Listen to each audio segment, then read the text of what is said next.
novas, novas, boas novas, boas novas, boas novas.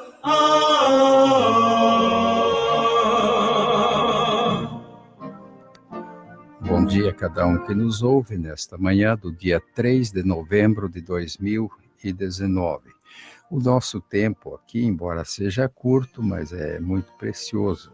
Podemos adorar ao nosso Deus, levar até você uma mensagem de fé, de esperança, hinos que inspiram e também a palavra de Deus. Em Hebreus capítulo 10, versículos 19 a 23. Portanto, irmãos, tendo ousadia para entrar no Santo dos Santos pelo sangue de Jesus, pelo novo e vivo caminho que ele nos consagrou pelo véu, isto é, pela sua carne, e tendo grande sacerdote sobre a casa de Deus, cheguemo-nos com verdadeiro coração, em plena certeza de fé, tendo o coração purificado da má consciência e o corpo lavado com água limpa. Guardemos firme a confissão da nossa esperança, pois fiel é aquele que fez a promessa. E sobre esperança, nós ouviremos nosso primeiro número musical desta manhã, com o Arautos do Rei cantando Ó que Esperança.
Agradecemos por esta manhã agradável, quando mais uma vez podemos comunicar as boas novas e temos esperança na volta do Senhor, e se isso não ocorrer no nosso tempo, mas que estejamos preparados e prontos para aquele grande e sublime dia, quando teremos um encontro real contigo.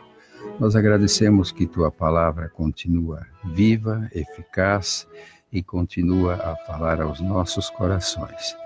Rogamos as tuas bênçãos em favor de cada ouvinte nesta manhã, que o Senhor sonde o coração de cada um e possa atender às necessidades segundo a tua boa vontade. Continua conosco, abençoa toda esta programação, no nome de Jesus oramos. Amém. O programa evangélico Boas Novas está no ar já há muito tempo, através da Rádio Princesa M930 kW, também do site www.celesc.com.br.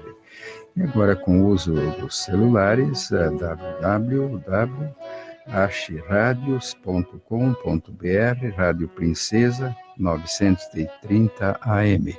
E também pelo Facebook da Rádio Princesa aqui. Eu envio um abraço especial a todos que estão conectados pelo Facebook, pela internet e também nos ouvindo pelo rádio. Que Deus abençoe a vida de cada um nesta manhã.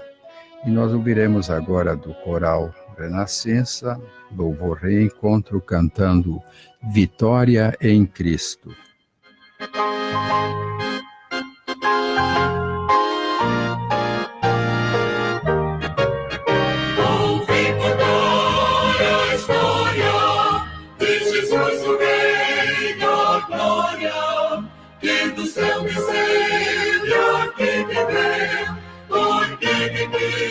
Salvar, ouvindo sofrimento, e padeceu morrendo, arrepende e aceitei-o como Salvador. Vitória tenho em Cristo, meu Mestre divino, buscou-me, comprou-me, com sangue remidor, em compaixão amou-me, da perdição salvou-me, vitória me assegurou, Jesus meu Salvador.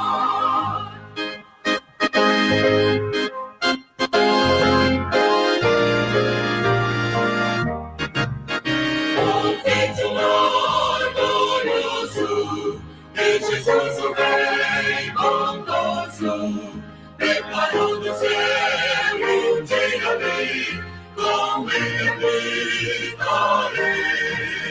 E do celeste puro, cantarei antiga história, ao meu Senhor e Salvador, pra sempre louvarei.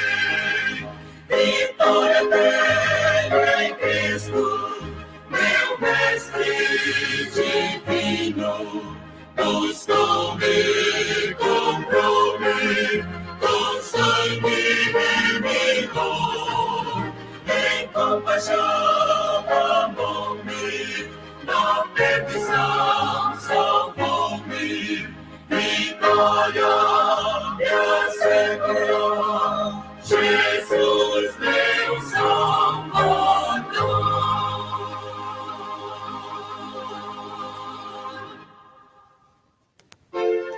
Na Epístola de Paulo aos Romanos, no capítulo 8, nós iremos ler vários versículos, mas o tema para a meditação nesta manhã é um cântico de vitória. Vejamos versículos 1 e 2 do capítulo 8 de Romanos. Portanto, agora nenhuma condenação há para os que estão em Cristo Jesus, que não andam segundo a carne, mas segundo o Espírito. Porque a lei do Espírito de vida em Cristo Jesus livrou-me da lei do pecado e da morte. Libertos em Cristo, nós nos tornamos novas criaturas e restauramos a comunhão com Deus pelo mediador, seu Filho Jesus Cristo. Indo para os versículos de 31 a 39, o texto nos diz: Que diremos, pois, a estas coisas? Se Deus é por nós, quem será contra nós? Aquele que nem mesmo a seu próprio Filho poupou, antes o entregou por todos nós, como não nos dará também com ele todas as coisas? Quem intentará acusação contra os escolhidos de Deus? É Deus quem os justifica. Quem os condenará? Pois é Cristo quem morreu, ou antes quem ressurgiu dentre os mortos, o qual está à direita de Deus e também intercede por nós. Quem nos separará do amor de Cristo? A tribulação, ou a angústia, ou a perseguição, ou a fome, ou a nudez, ou o perigo, ou a espada? Como está escrito, por amor de ti somos entregues à morte o dia todo. Fomos considerados como ovelhas para o matadouro. Mas em todas estas coisas somos mais do que vencedores por aquele que nos amou. Pois estou certo de que nem a morte, nem a vida, nem os anjos, nem os principados, nem as potestades, nem o presente, nem o porvir, Nem a altura, nem a profundidade, nem alguma outra criatura nos poderá separar do amor de Deus que está em Cristo Jesus, nosso Senhor. Esta era a convicção do apóstolo Paulo, que teve um encontro literal com Jesus no caminho de Damasco e colocou-se ao seu serviço e o fez ousado grandiosamente, porque suas epístolas são ricas em ensino, ricas em esperança, ricas em todos os sentidos. E nessa declaração da vitória final não poderia ser diferente, porque o mundo tem muitos heróis, muitas pessoas que deixaram a sua marca na história. Todavia, em algum lugar deste planeta está o seu local de sepultamento, seja simples, seja num monumento, e muitas vezes com aquela conhecida expressão: aqui jaz fulano de tal. Todavia, quando falamos em Jesus Cristo, o túmulo está vazio, porque ele ressuscitou. Ele ressuscitou e antes de voltar aos céus, ele prometeu o Espírito Santo, o Consolador. E o Consolador veio no dia de Pentecostes. E a ordem de Jesus que fora dada aos seus discípulos e todos aqueles que viessem a crer no seu nome, é que fossem testemunhas desta boa nova do Evangelho, começando por Jerusalém, por Samaria, Judéia e até os confins da terra. E chegamos aqui nesta manhã para uma vez mais propagar a vitória em Cristo. Porque quem nele crê não é condenado, mas tem a certeza da vida eterna. Quem não crê permanece na condenação, porque todos nós, como seres humanos, embora criados à imagem e semelhança de Deus, nós fomos marcados pelo pecado, pelos nossos primeiros pais, que desobedeceram à ordem de Deus. Mas Deus havia prometido o Messias Salvador para restaurar esta nova aliança, este novo pacto, celebrado em sua morte, mas vencido na sua ressurreição. Então Paulo aqui usa com toda liberdade a expressão para dizer: quem nos separará do amor de Deus? Quem pode nos separar do amor de Cristo? E ele coloca algumas situações: tribulação, angústia, perseguição, fome, nudez, perigo ou espada. Mas por outro lado ele diz que está escrito que por amor de Cristo, por amor de Deus, nós somos entregues à morte o dia todo, considerados como ovelhas para o matadouro. O que isso significa? É morrer para si mesmo, mas viver para Cristo. Deixar que a luz de Cristo brilhe. Foi uma das colocações que Jesus fez no Sermão da Montanha. E o conforto é que ele diz assim: brilhe a vossa luz diante dos homens, para que vejam as coisas boas e deem glória ao vosso Pai que está nos céus. E nesse questionamento de Paulo, então ele colocou algumas situações que porventura poderiam separar o homem de Cristo, aquele nascido de novo, que não tem sobre ele nenhuma condenação mais, porque foi gerado do Espírito Santo. Então o verso 37, ele falando das coisas difíceis anteriormente, ele diz: mas em todas estas coisas somos mais do que vencedores, por aquele que nos amou. E quem nos amou ao ponto de morrer por nós foi exatamente Jesus Cristo. E a prova maior está em Romanos 5:8. Mas Deus prova o seu amor para conosco, em que Cristo morreu por nós, sendo nós ainda pecadores. E Ele colocou em nossos corações o Espírito Santo, fez morada e continua. Por isso nós temos a esperança da volta de Jesus, uma volta triunfal, não mais como o menino nascido na manjedoura de Belém, mas sim Jesus voltará com poder e glória. E para esse momento precisamos estar preparados. E a preparação é o tempo que temos de vida aqui neste mundo. Mas falando ainda dos obstáculos, o apóstolo Paulo continua descrevendo nos versos 38 a 39, dando a resposta: pois estou certo de que nem a morte nem a vida, nem os anjos nem os principados, nem as potestades, nem o presente, nem o porvir, nem a altura, nem a profundidade, nem alguma outra criatura nos poderá separar do amor de Deus que está em Cristo Jesus, nosso Senhor. Sendo assim, os versos todos desse capítulo 8 tratam da grandeza de Deus e do seu infinito amor para com o ser humano. Por exemplo, o verso 18 a 27 fala da glória futura, daquela que há de se revelar diretamente por ocasião da volta do Senhor Jesus. Ou quando tivermos partido para a eternidade, esperando a primeira ressurreição dos mortos. Mas o verso 28 dá algo que tem sido assunto para pensar e bastante. Verso 28 diz: sabemos que todas as coisas concorrem para o bem daqueles que amam a Deus, daqueles que são chamados segundo o seu propósito.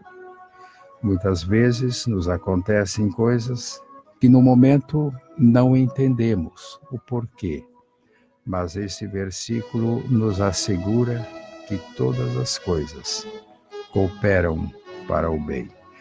Sabe por quê? Porque Deus é eterno e é onisciente, onipresente e onipotente.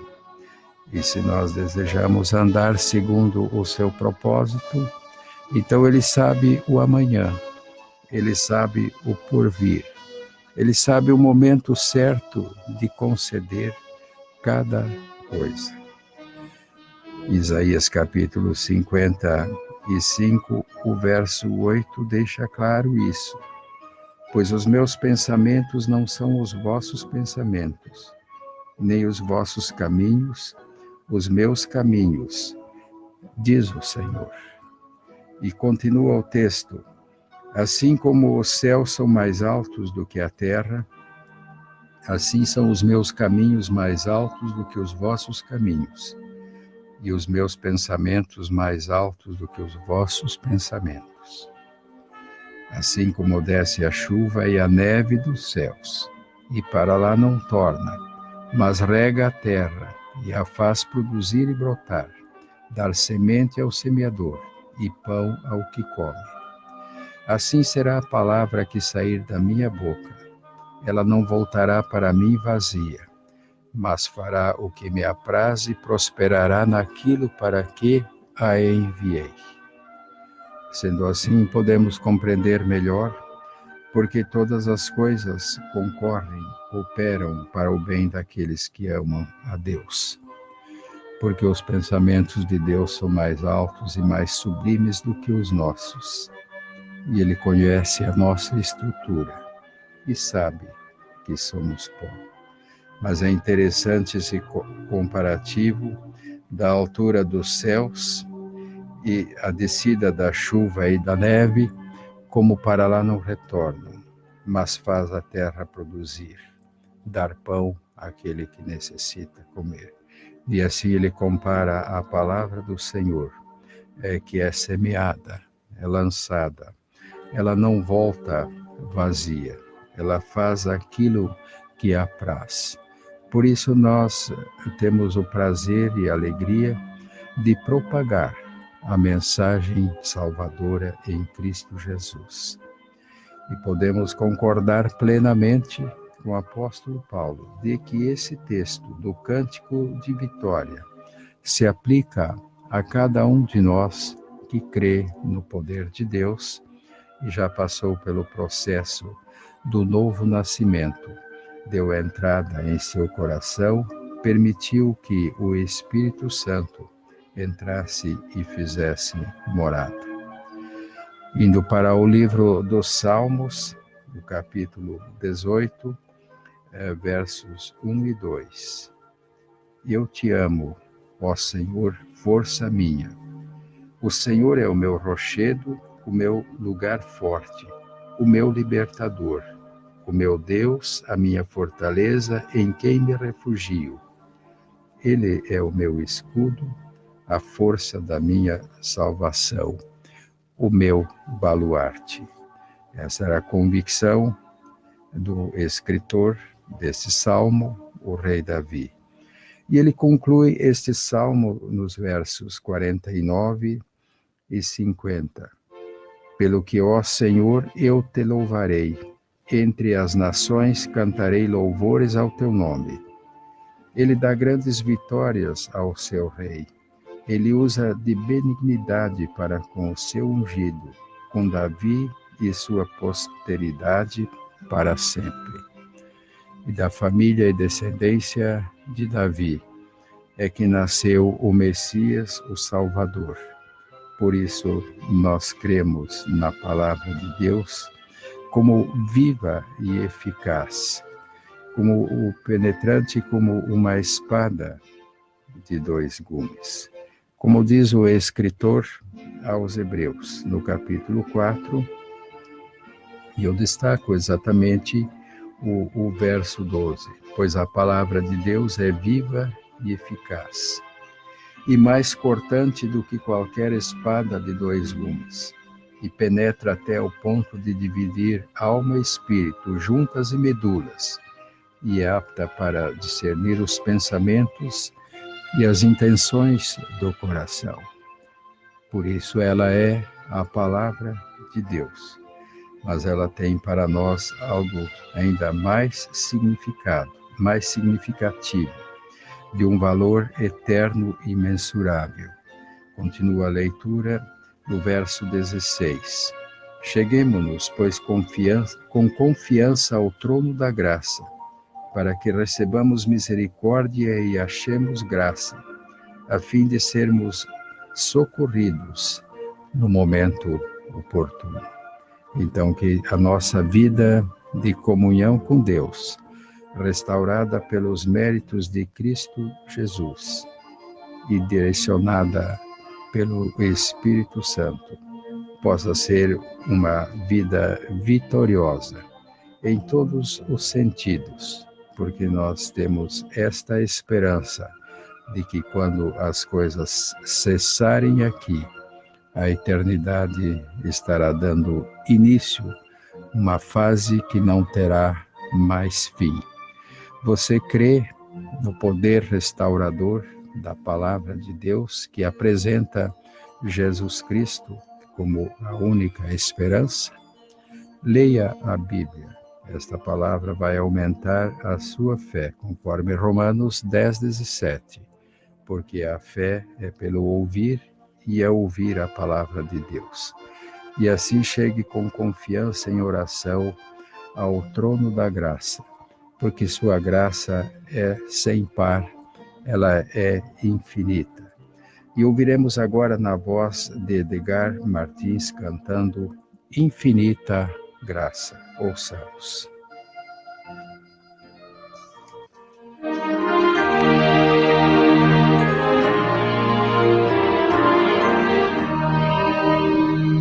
Conforme a tua infinita graça, ó Pai, perdoa a minha transgressão, faz-me sentir mais uma vez a graça e dá-me tua paz ao coração. Mais uma vez eu sinto meu pecado, que é contra ti, ó Pai de amor. Minha alma pede tua alegria, renova em mim o teu amor, ó meu Senhor. Meu coração a ti eu ofereço, perdão imploro, meu Senhor e Rei, conforme a tua infinita graça, misericórdia sim alcançarei. Mais uma vez eu sinto meu pecado, que é contra ti, ó Pai de amor. Minha alma pede tua alegria, renova em mim o teu amor, ó meu Senhor.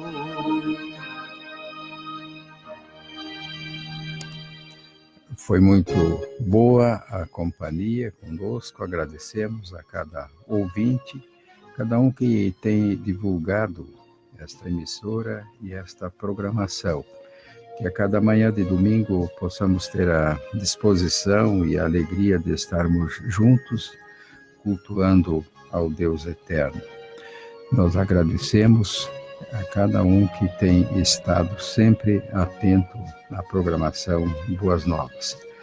E temos o convite para as 9h45 a Escola Bíblica Dominical. Às 19h, o culto de louvor e adoração. Na Igreja Batista Central, em Francisco Beltrão, a Rua Sergipe 1152. Será um prazer recebê-los ali para juntos glorificarmos a Deus. E que tenhas um domingo feliz, uma semana abençoada na presença do Senhor. E se Deus permitir, nós estaremos de volta no próximo domingo, com mais uma programação evangélica Boas Novas. Aqui despede-se o professor Guilherme Paulo Carclin, dizendo: o Senhor te abençoe e te guarde. O Senhor faça resplandecer o seu rosto sobre ti e tenha misericórdia de ti. O Senhor sobre ti levante o seu rosto e te dê a paz. Novas, boas novas, novas, boas novas.